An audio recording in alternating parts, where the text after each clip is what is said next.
جی گزشتہ روز جو government boys high school workshop میں ایک خاتون ٹیچر کا معاملہ یہ سامنے میرے ساتھ موجود ہے.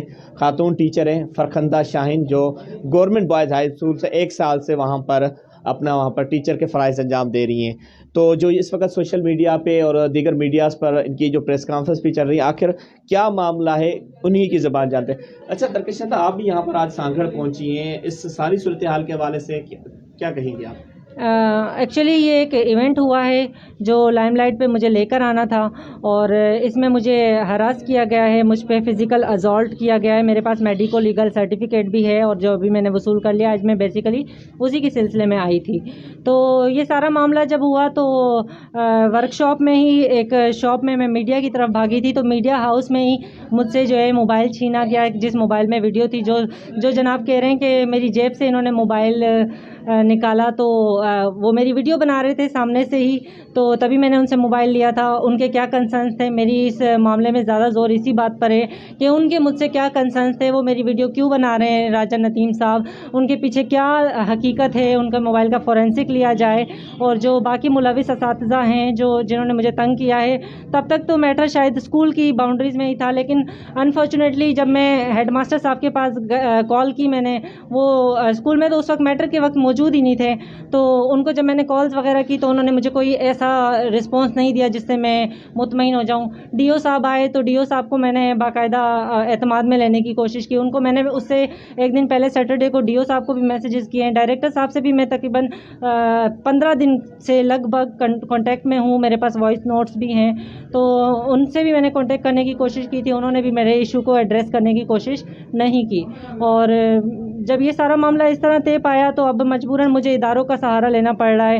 میں نے ایف آئی اے میں بھی کیس کر دیا ہے، رپورٹ کمپلینٹ کر دی ہے سائبر کرائم ونگ میں، کیونکہ ویڈیو ود آؤٹ کنسنٹ بنانا ایک سائبر کرائم ہے. اور دوسری بات یہ کہ راجہ ندیم صاحب نے ان کے ساتھ جو لوگ کھڑے ہیں، میرے گھر پہ بھی باقاعدہ پتھر میں ڈبے میں نمبر پھینکے گئے ہیں، پلیز کال کر کے عمران جٹ کا نام میں لوں گی، ٹھیک ہے. تو ان کے بھی وائس نوٹس میرے پاس پڑے ہیں. انہوں نے مجھے یہ کہا تھا کہ مجھے بس بدنام مت کرنا، میں معذرت خواہ ہوں. لیکن آج جب میں سوشل میڈیا پہ دیکھ رہی ہوں تو وہ کمنٹس جو پاس کر رہے ہیں، بات یہی ہے کہ یہ سارے چاہتے کیا ہیں. میں ایک شہداد پور سے ایک ایریا سے آئی ہوں، اعلیٰ تعلیم لے کر آئی ہوں کراچی سے.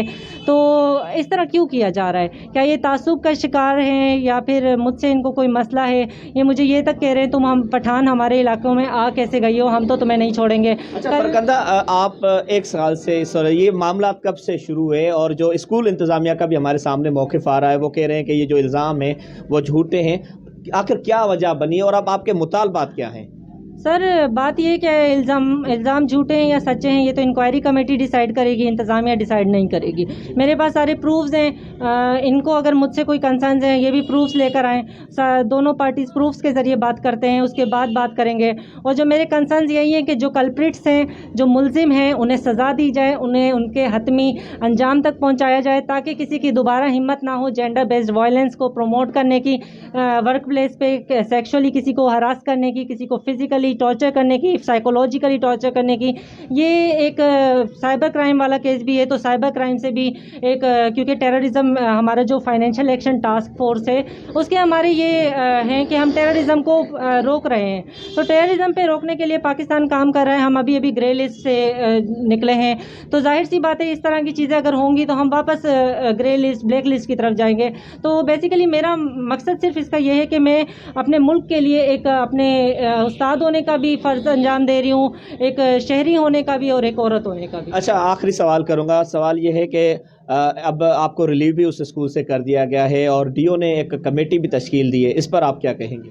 سر جب میں یہ میٹر ہو رہا تھا میں نے ان سب کو اعتماد میں لینے کی کوشش کی، بجائے میری بات سننے کے مجھے بغیر بتائے مجھے ریلیو کر دیا گیا. آج جب میں اسکول گئی ہوں تو دیکھتی ہوں کہ ماسٹر رول پہ ریڈ پین سے سائن کیے گئے ہیں، اور لکھا گیا ہے relieve to D O office Sanghar. تو کوئی اس کا پروپر ایک چینل ہوتا ہے، میکینزم ہوتا ہے ریلیو کرنے کا بھی، شو کاز نوٹس ہوتا ہے، کوئی چینل فالو نہیں کیا گیا. اتنا امیڈیٹلی مجھے ریلیو کیوں کیا گیا، میرا سوال یہ ہے. ٹھیک ہے. اور آپ کا نیکسٹ کوشچن کیا تھا؟ دوسرا یہ ہے کہ جو انکوائری کمیٹی تشکیل دی گئی ہے اس ہاں، انکوائری کمیٹی سے میری درخواست ہے کہ مجھے آئیں اور میرے پاس جو پروفز ہیں مجھ سے وہ بھی لیں اور سارے معاملات کو تھورولی انویسٹیگیٹ کریں. بایاس کسی بھی پارٹی کی طرف نہ شو کیا جائے، نہ میری طرف نہ ان کی طرف. فی الحال میں چاہتی ہوں کہ ایک پراپر انویسٹیگیشن ہو، موبائلز کا بھی فورینسک لیا جائے، ساری چیزیں پروف ہوں. میں جھوٹے انکشافات پہ بات کرنا چاہتی ہی نہیں ہوں. میرا جو موقف ہے وہ یہی ہے کہ جو بھی سیدھی بات ہے، جو بھی انصاف والا راستہ ہے وہی اڈاپٹ کیا جائے. Thank you. بالکل میرے ساتھ یہاں پر فرخندہ شاہین موجود ہے. یہ جو خاتون ٹیچر والا معاملہ ہوا ہے، یہ ان کا ایک ہی مطالبہ ہے کہ جو بھی میرے ساتھ ہوا ہے اسے مجھے فوری طور پر انصاف فراہم کیا جائے. اس حوالے سے ڈی او سیکنڈری کی جانب سے ایک انکوائری کمیٹی بھی تشکیل دی گئی ہے. اور ظاہری بات ہے ایک خاتون جو شداد پور سے بلونگ ورکشاپ میں کئی عرصے سے پڑھا رہی تھی، اور یہ معاملات ہیں جینڈر وائلنس پر بھی کافی تنظیمیں کام کر رہی ہیں، قانونی ادارے بھی کام کر رہے ہیں، لیکن یہاں پر جو یہ معاملات سوال اٹھتے ہیں اداروں پر کہ اس خاتون کو کہاں تک انصاف فراہم ملتا ہے. جی